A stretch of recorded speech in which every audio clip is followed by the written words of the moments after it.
more important to get good rhythm and good timing at a slow speed than to try to play real fast. All right, so how are you feeling with that, Nick? Pretty good.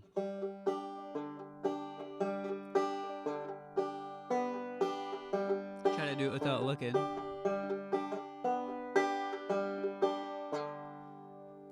Nice, nice. All right, so now the next thing to do is to try doing those pinches while changing chords. Let's maybe do four of these patterns of the thumb and then pinch per chord, and we can do G for four, then C for four, then G for four, then D for four. All right, gonna give it a try.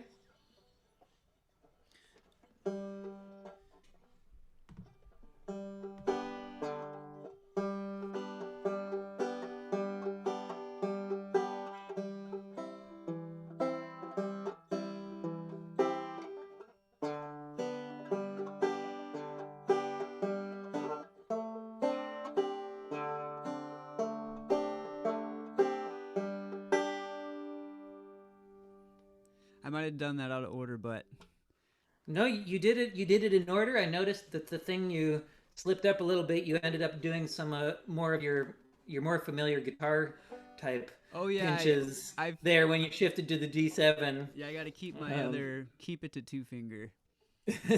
well, yeah, and you forgot to do the thumb there in the pinch. You just did a thumb and then a pure finger Oh yeah, for pinch, sure. which is not wrong. That's totally a valid way of doing pinches and another good style. It's just not what I was teaching at this moment. Yep. Um, so uh, those are also good things to practice. But at the moment, the reason I'm teaching this with the thumb going back and forth is that it helps eventually to get our thumb just to kind of learn how to keep time for us. So the thumb's always going back and forth and keeping time. And then that frees up the other fingers to play kind of some more of the melody and to play in between the thumb and give a little bit more bounce to it. Yeah, so um, I'll teach you. You want to learn a quick little chord progression using those three chords on a song? Yeah, let's do it. Cool. So this is a song called "Worried Man Blues." It was recorded by the Carter family back in the 20s, I think. And it's been recorded by a lot of other people since that time, and they most likely didn't write it. They probably collected it as a folk song from the area. Its melody is really, really similar to This Little Light of Mine. So if you aren't familiar with Worried Man Blues, just think in your head, This Little Light is Mine for the most part, and you'll get it. The melody sounds like it takes a worried man to sing a worried song. It takes a worried man to sing a worried song. It takes a worried man to sing a worried song. I'm worried now, but I won't be worried long. Very Yeah. nice. Yeah, there, and I see you're already picking out where the chord changes are. You've got that well-developed ear that can hear those chord changes, which is awesome. Yeah, thanks. But in case anybody out there missed it, it goes kind of like it starts on G. Takes a worried man to sing a worried song. Then when they say that line again, it's going to go to C. Takes a worried man to sing a worried song. Goes back to G on the word song that second time around. Then in G again. Takes a worried man to sing a worried song. I'm worried now. On the word now is when it shifts to D7. And it does two bars of D7. Now, but I won't be worried long.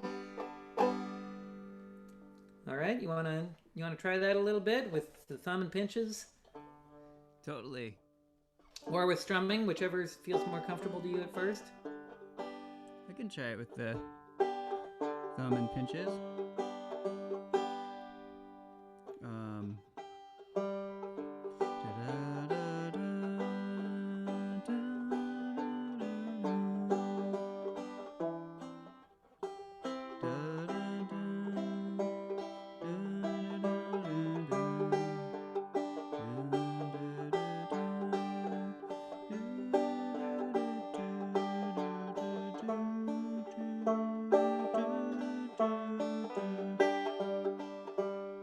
something like that. Yeah. Yeah. Yeah. I didn't switch to that last chord, but Yeah, it's like kind of hard to hear that chain. Worried now, but I won't be worried long. Yeah. Um, sounded pretty good, man. oh, thanks. Just trying to get this thing figured out. I love the sound of it. You know, I played guitar and bass mostly, but it's nice having a good instrument that's nice and resonant. Yeah, yeah, it's got a really unique tone. That is, I think, the thing that usually brings people to it. That there's just nothing else that sounds quite like it. Yeah. Yeah, so you're coming along pretty well with that. The next thing I want to teach you is how to bring out the melody while still maintaining that rhythm and kind of duplicate the melody in what you're playing, the same melody that you're singing. And this is a very kind of core thing to American traditional music, as well as some other musics around the world, like Indian classical music, say. They like to duplicate the sung melody on the instrument. And so how that's going to work in this style is that the thumb will play the melody along with some help from the fretting hand there. And whenever it'll play, let's say all the shorter notes, we can call them eighth notes here. So it'll just play those eighth notes purely as they are as the melody. And then whenever there's a longer note, say a quarter note, that's an opportunity to do some of this pinching. So just for example, if you wanted to say do, re, mi, fa, do, re, mi, fa, and do that in this style, it would be do, re, mi, fa, fa, fa. If you wanted to hold that fa note longer, that's an opportunity to start doing some pinches and to alternate that back and forth in there. Whereas these earlier notes were shorter.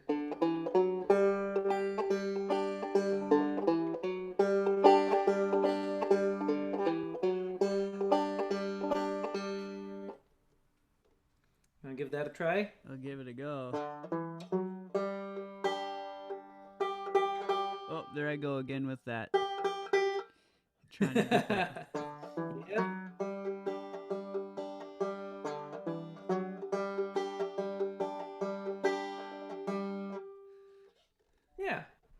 Yeah, so we're just kind of exploring the principle that the shorter notes, you just play one after another, all these eighth notes with the thumb, and then the quarter notes and half notes and anything that's longer than that, you get back to that thumb and pinch alternating pattern.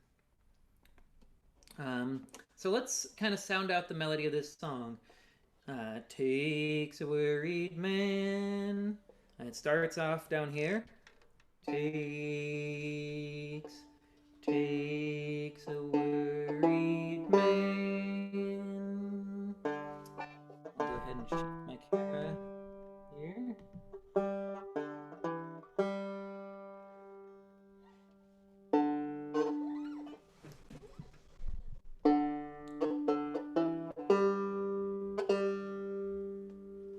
So in the context of the picking style with the pinches, that would go takes a worried man.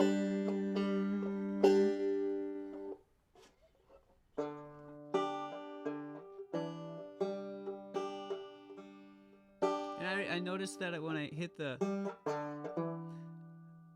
I forget what note that is. That one. Mm-hmm. I pinched at the top too, Is that okay? Or you want to Sure. go? Yeah. Yeah. It's quite common for our index and our middle fingers to want to work together, and um, I teach this as a two finger style initially, um, because I find that to be the simplest thing for people to get. But um, there's a lot of three finger styles in which you use your first two fingers and the thumb, um, and it's okay as long as it sounds good for what you're doing. All right. Um, Bringing in that index finger on the second string will bring in more notes in the chord. So right now we've just got this D note here and this G note, and in the key of G, those are what's called the root and the fifth. The G is the root, and the D are the fifth scale degree. And these notes pretty much will always sound good. They're kind of like the anchors of the key. They sound good as constant elements going on, what are called drones. A drone is like a note that's played constantly or repeated many times through the music, and by being played a lot or by being kind of always there, it kind of goes into the background and provides the frame or the setting. It provides like this anchor from which the melody can all relate to. And so in the key of G, this G string, and that's part of why this fifth string is shorter, is it lets us get a high drone sound. In guitar and stuff, when they do like finger picking guitar, they're often establishing like a low sounding drone to go along with the melody that gets played up high. And banjo's unique because it gets this high drone. Um, and gives it kind of a cool sound. A sitar also has like a high sounding drone element. Yeah, I like the sitar a lot too. The initial banjo. What did you call that? The African The banjo. accounting, The acontine. yeah. Yeah, that reminded me of the sitar a little bit. Mm-hmm. Yeah, and I think music that's based around a drone is uh, pretty universally played around the world. It's very ancient to make music in that way, Hmm. and it's only been in recent times and in kind of Western European civilization or European culture and classical music, and then the jazz that's followed that we've kind of approached music more from the point of view um, of chords and harmonies and shifting tonalities and keys and stuff like that. But most folk musics of the world are largely based around a drone going on, and so that makes the banjo really a great folk instrument because it's got this just ready drone. Um, yeah, and so when you play the second string here, when you're pinching there, then that adds another note that's not one of those more common drone strings. That's a B note, which in G is the third of the chord. So that'll just, it'll change the sound a little bit for what you're doing. Don't worry about it if you hit it. Um, and uh, and it's good to kind of bring out the voice of a chord. Like if you're playing C, you'll hear a lot more of that C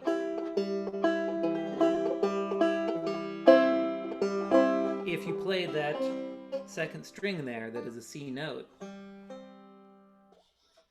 So that's a good example of when it's really useful to have that string being used. Sweet. Um, but sometimes having those notes in there can make it harder to hear the melody. I sometimes hear people who complain they don't like bluegrass style or the Scruggs style because they can't hear the melody in it. Because he's doing all this,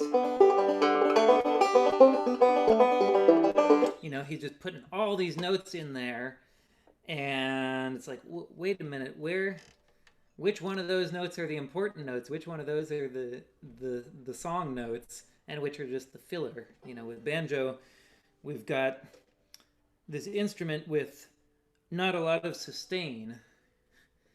And kind of to get a full sound out of it, like another instrument, like a violin or accordion or flute or human voice or something that has more sustain, we kind of need to put in a lot more notes to give, instead of having this, continuous bit of, notes that are sustained over a long period of time. It's more like we've got these little spikes of notes, but you get a bunch of these little spikes together played at a constant speed, and it kind of gives the illusion you can kind of like draw a line over all the hills and valleys of those little spikes, and that is then heard to be like a recognizable melody and something that sounds flowing and melodious like music. So that's why we banjo players tend to put in a lot of extra notes beyond the pure melody of something. Mm-hmm. That's where all those banjo-y sounds come from. Really, it's just us making up for the fact that our instrument doesn't have a lot of sustain. Right on. Yeah. Okay, so I'm gonna shift back here to the above screen. Yeah, so to review, we just did Takes a Worried Man. Takes a worried man. All right. The next line in the melody is to sing a worried song. And you can find that sing there on that second string. That's a B note.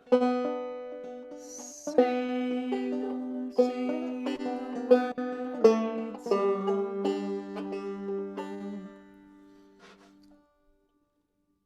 You want to try that?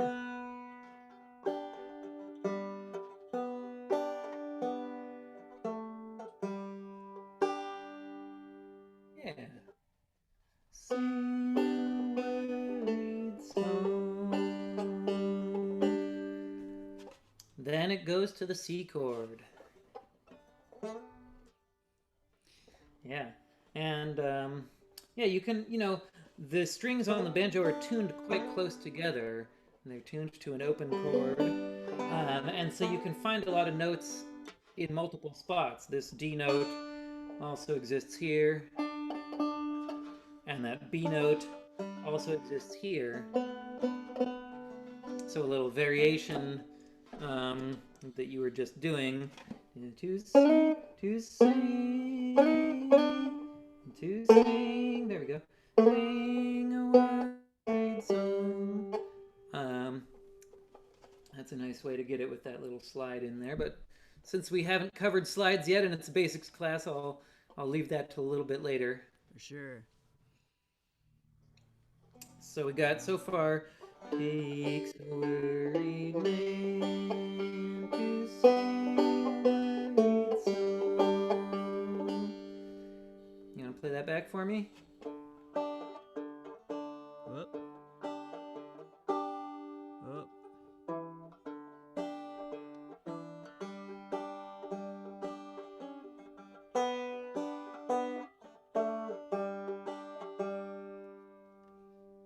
Great.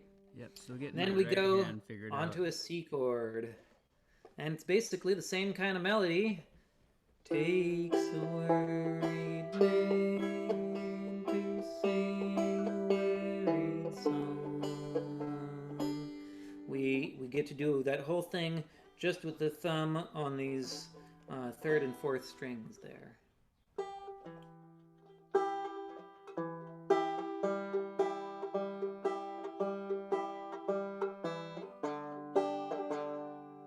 Yeah, exactly. And that was great how you just heard the melody in your head and sing a worried song. The worried there are eighth notes and everything else is quarter notes.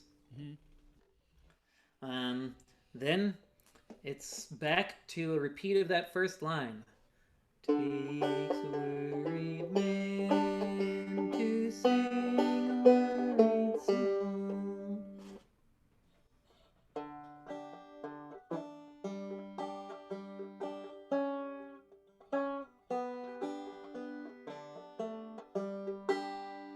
still getting used to it. Yeah, yeah. And the only difference between this time around and the first time around when we sang it is that there's one. It doesn't give two beats to that sing a worried song. It just gives one beat, and then it goes to worried. So that's fourth fret of the fourth string. Worried, and then the third string open. Yeah.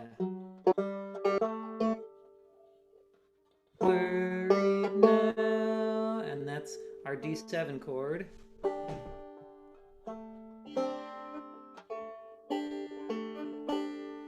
And then won't be worried long.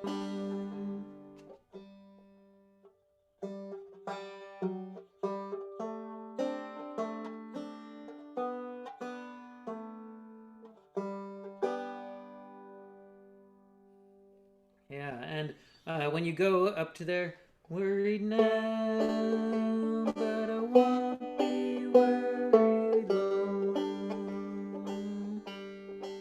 You want to give that part another try? Right. Yeah, I keep forgetting to do the high G with my thumb. Yeah, I know. I noticed that you dropped that that part of the pinch there. Whoop.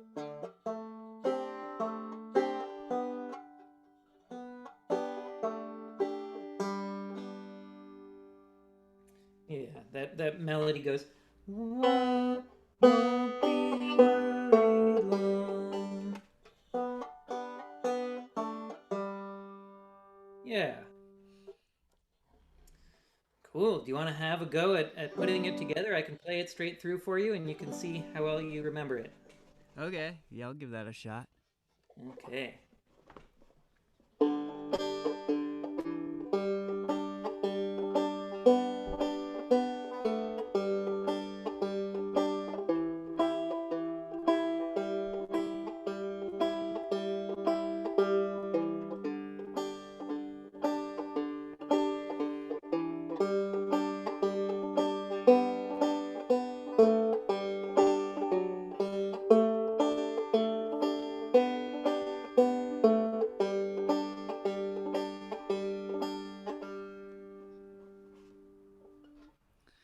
Or I'll do my best.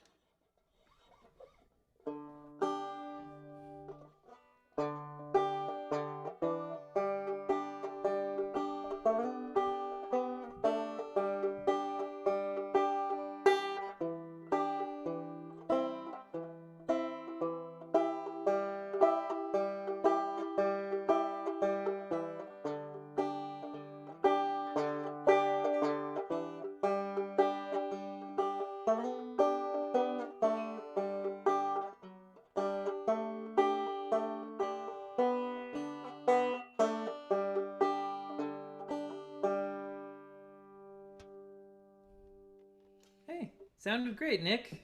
Thanks. I made it. I made it through. You made it to the end. Yeah, there was a moment there where you had to remember how the full C looked, but you Right. got it. You got it in place, and I want to just point out that your timing was really good. It was nice and steady and slow. It's the sort of thing one could tap our foot to, and that's real important. It's important to get that, and that's something that I've been playing for 10 years, and I'm still working on getting that good timing. That's like the most important thing. Totally. Yeah, I like I don't know, I grew up as a drummer, so that's always been important to me too, and dancing, so I'm really conscious about steadiness in the beat. Yeah, yeah. I think there's a tendency among some people to just want to, myself included, want to play the most complicated thing and have a lot of melody going on in there, and really when it comes to the listener experience, I think having good timing and something steady that you can tap your foot to and feel the beat on is the most important thing, and it like gives the listener a place to relate to and enter into the music. For sure. Yeah. Yeah, it's just like a relaxing sound too, and you're starting out and just like I was playing out in the sun the other day, and it just felt really nice. Nice.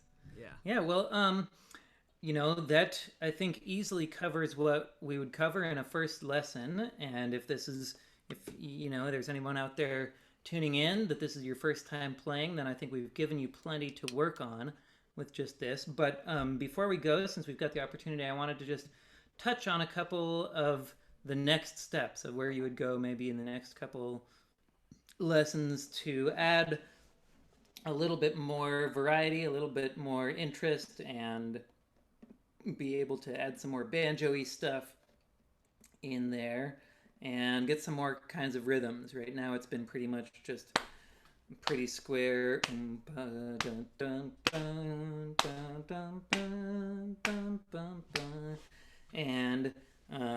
where we can really kind of get to the fun part is when we start to fill in some of those spaces in between those main beats. So the thumb is still going to be hitting all the main beats. But in this next little pattern I'm going to show you, we're moving away from doing the pinches where the finger plays or fingers play at the same time as the thumb when it hits the fifth string, and instead we're going to put the fingers in between the thumb strikes. And what it sounds like is,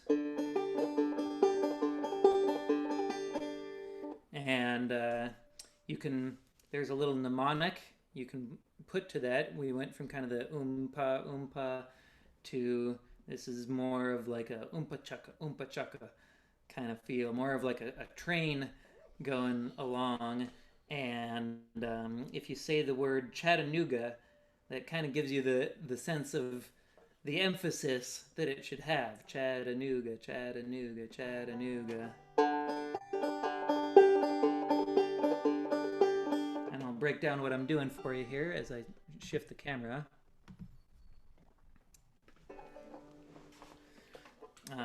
So in this case, I'm playing an inside string with my thumb. Then I'm playing the first string with one of my fingers, whichever one's more comfortable to you. I'm using the middle right now. Then I'm playing the fifth string with the thumb. And then I'm playing the first string again with the finger. So if my thumb is on this third string here, it'll sound something like...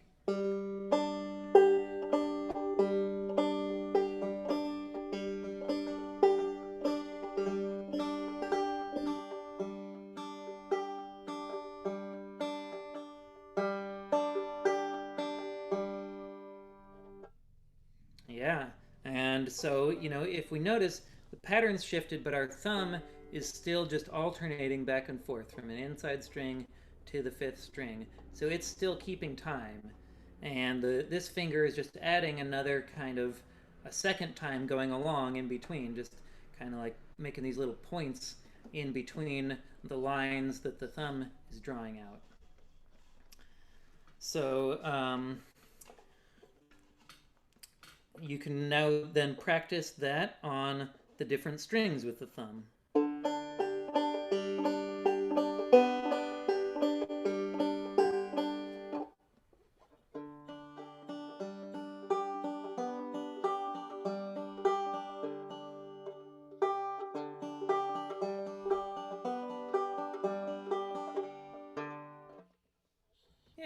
Yeah, sounded good. Nice, clean, solid rhythm. And then you can practice it while you're changing chords. Give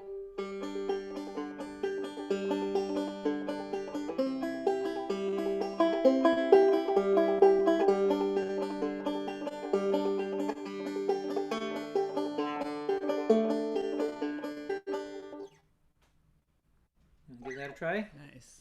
Yeah, really quick. We're kind of running out of time, but yeah, let's try it. Whoop.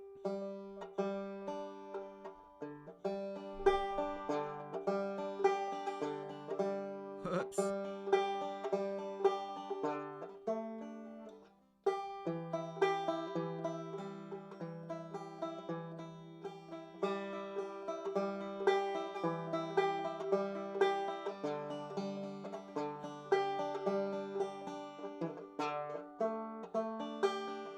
Yeah, it's like, how do you choose which string to use for the inside strings with your thumb?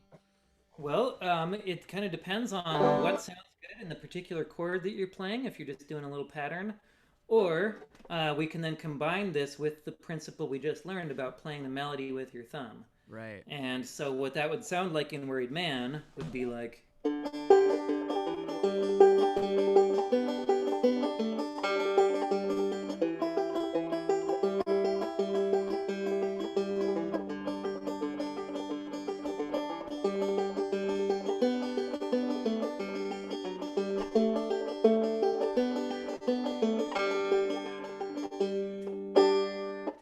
Sounds so cool.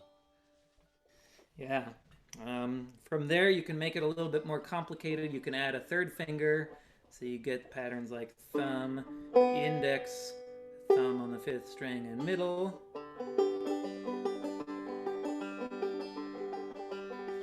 And then once you start doing that, you start now. Your thumb is mostly just picking on these two strings, and so you find ways of getting your melody to happen sometimes on those.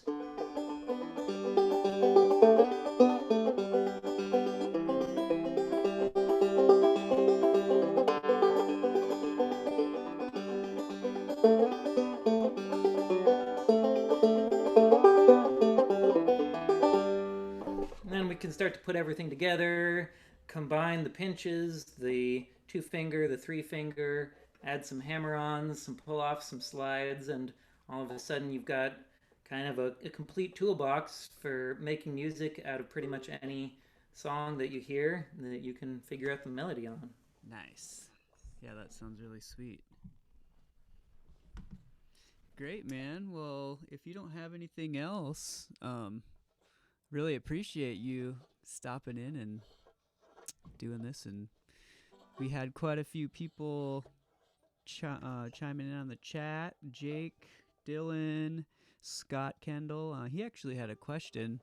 We could cover it really quick if you don't mind. So he said, I've been playing Clawhammer banjo poorly for a little while. What kinds of things would you recommend a beginner work on? Oh, Clawhammer, it's amazing how much comes from just the basic technique and getting that really right. And the tone and the ease of playing have a lot to do with the angle of your attack on the strings and the angle that you hold your hands at and the angle that your arm goes. And I'm going to shift again to the overhead camera here so that I can show you, give you kind of a bird's eye view. Often Clawhammer style sounds better without a resonator on. There's some people who play with it. This hand, your picking hand, kind of ends up looking like a claw. And when you play it, you're not doing a lot of picking back and forth. You don't need to really pluck with any of your fingers or your thumb or anything like that.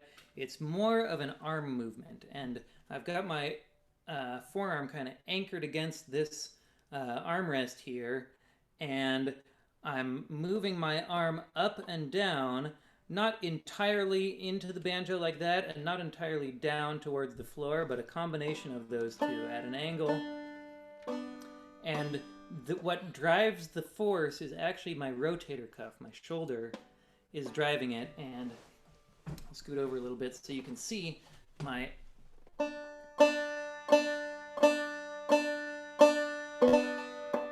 my elbow is moving, and if your elbow is not moving, then you're probably not doing it quite right. It's kind of, you can just take a break from trying to play anything and just rap on the head. Clawhammer used to be called rapping the banjo.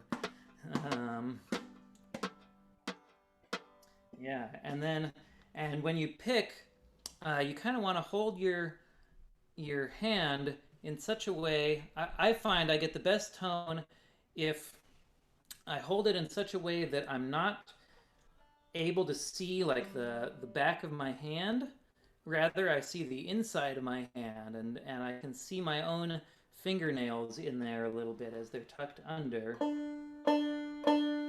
And then if you take a look at my finger here, you can kind of think about the fingernail like a clock, with 12 o'clock at the top there.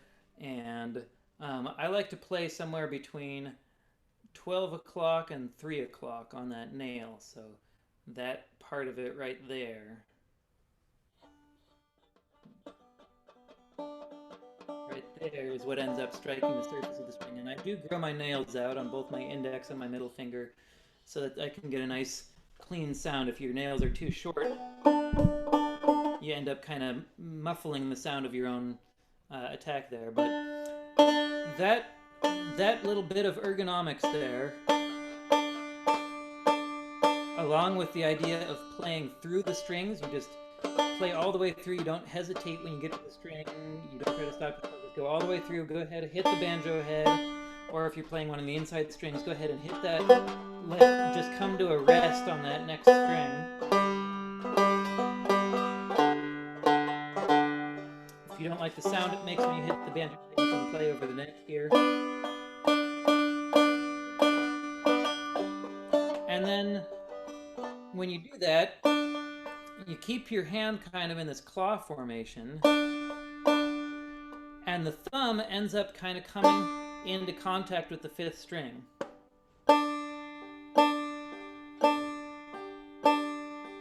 And then as you lift your arm up, notice I'm not lifting my wrist or anything like that. My wrist is straight. I'm moving my rotator cuff. My elbow is wiggling back the other way, and my arm is coming back. I just give a little squeeze with my thumb, just a tiny little bit so that it hooks a little bit on that string as I'm coming up.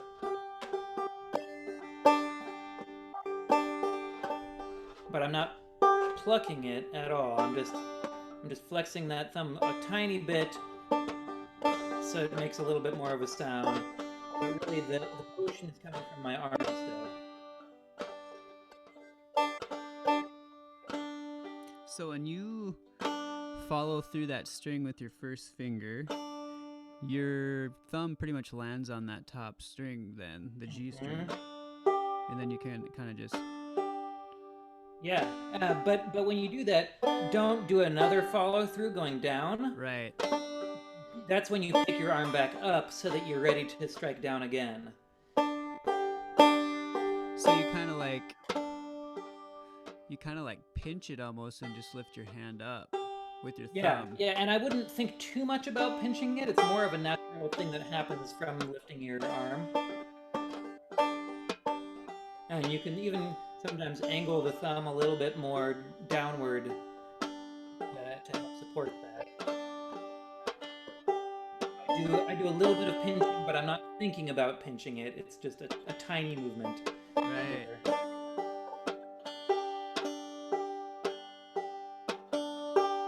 Yeah, and like Nick, what I would advise you to do would be to kind of roll your hand forward a little bit. Yeah, roll forward so that, yeah, like that. Oop, not like that.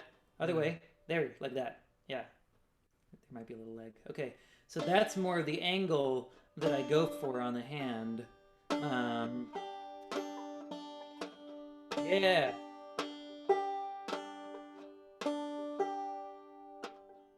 Yep. Remember that elbow.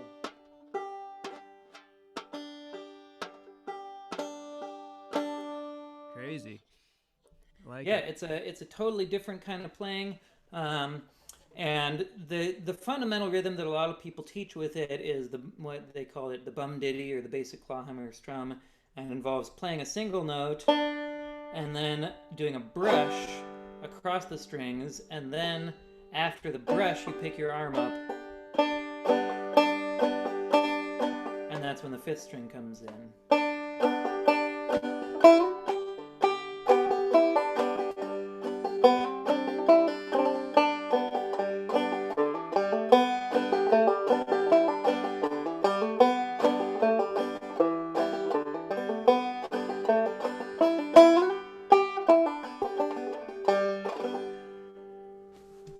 Sweet.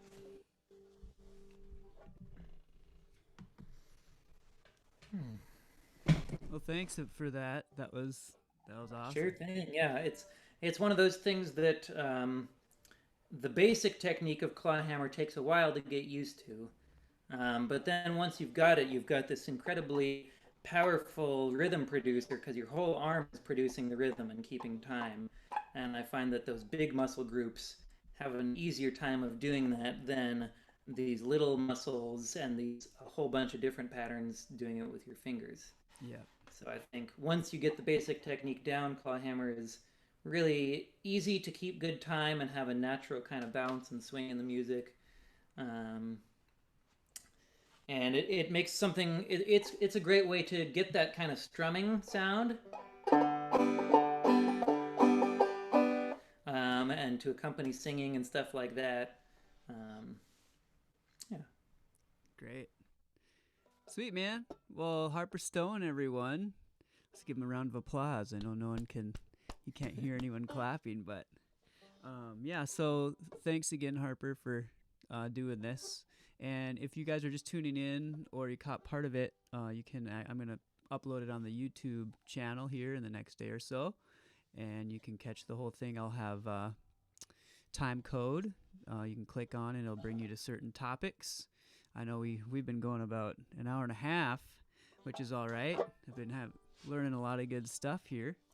Um, so yeah, and also if you'd like to take a lesson with Harper, he is taking on virtual students and maybe soon in person. Or what are you feeling like that here in Bellingham? Yeah, yeah, I can do some in-person lessons, either at the studio at the Bellinghome Music, or I've also got an outdoor covered stage where I live that can be a nice option on, maybe not cold, rainy January days like today, but if you want to come in a safe, socially distanced place that's still outside but sheltered and private, Yeah. that can be an option too. And yeah, I want to really thank Nick and Bellinghome Music for having the idea to do this event and put it together, do all the technical stuff involved in live streaming, broadcasting, and just generally being there for all the teachers at Bellinghome through this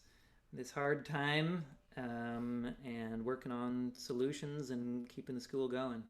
Yeah, you're welcome, man. Just, you know, having fun and trying to keep my head up, just have a good time, get everyone involved, and yeah, you're welcome. Glad to have you. Yeah. Well, and let us know if you want a lesson or if you want more videos like this. Let us know in the comments or send us an email. For sure. Yep. All right, man. Well, I'm going to play, let's see what we have here. I'm going to play Snowdrop from your YouTube channel as All we right, sign cool. off here. So, yeah, thanks Written again. by Sam McGee from sunny Tennessee. Yeah. So, yeah, thanks everyone again for tuning in. If you're watching this on YouTube, you can hit subscribe, and we'll be popping out some more videos like this very soon. Thanks again, everyone, and I'll catch you soon.